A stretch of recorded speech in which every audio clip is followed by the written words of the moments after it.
నమస్కారం. నేటి వార్తలు చదువుతున్నది కుమారి అరుణాయద్దుల. ముందుగా ముఖ్యాంశాలు. నాలెడ్జ్ ఎకానమీ ఏఐ హబ్గా విశాఖ. $135 బిలియన్ ఆర్థిక వ్యవస్థగా విఈఆర్. సీఎం చంద్రబాబు నాయుడు వెల్లడి. విశాఖలో కాగ్నిజెంట్ క్యాంపస్ నిర్మాణానికి భూమి పూజ.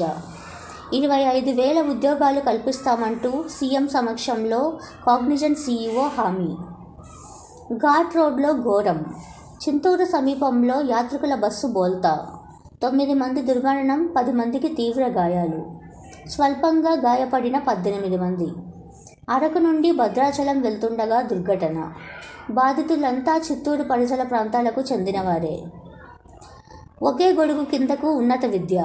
వికసిత భారత్ శిక్షా అభియాన్ బిల్లుకు కేంద్ర మంత్రిమండలి ఆమోదం. జనగణనకు 11,718 కోట్ల కేటాయింపు. ఉపాధి హామీ పథకం పేరు మార్పు. కొబ్బరి మద్దతు ధర పెంపు. 70 ఏళ్ల సేవలకు ఇక సెలవు. తుంగభద్ర మొత్తం 33 గేట్ల స్థానంలో కొత్తవి. పాత తలుపులు తొలగించే ప్రక్రియ ప్రారంభం. అంధ క్రికెటర్లకు అండగా నిలవాలి. ఉప ముఖ్యమంత్రి పవన్ కళ్యాణ్. మహిళల అంధ క్రికెట్ జట్టు సభ్యులకు 84 లక్షల సొంత సొమ్ము బహుకరణ. మద్యం కంపెనీలతో శ్రీధర్ రెడ్డి సంప్రదింపులు. ముడుపుల వసూళ్లలో కీలక పాత్ర పోషించారు. ఆయన బెయిల్ పిటిషన్ను కొట్టేయండి. హైకోర్టులో సిఐడి వాదనలు. కాంగ్రెస్ దిగ్గజ నేత శివరాజ్ పాటిల్ కన్నుమూత. సుదీర్ఘ రాజకీయ జీవితంలో పలు కీలక బాధ్యతల నిర్వహణ. ఇప్పటి వరకు ఒక అధికారి పైన కోపడలేదు. రోజు నిద్రపోయేది 3.5 గంటలే. ఎన్డీఏ ఎంపీలకు ఇచ్చిన విందులో ప్రధాని మోదీ. ప్రపంచంలో విశాఖ పోటీ. కాగ్నిజెంట్ రాక. టెక్ యుగానికి నాంది. ఏపీ ఎకానమిక్ పవర్ హౌస్గా విశాఖను తీర్చిదిద్దుతాము. మంత్రి లోకేష్.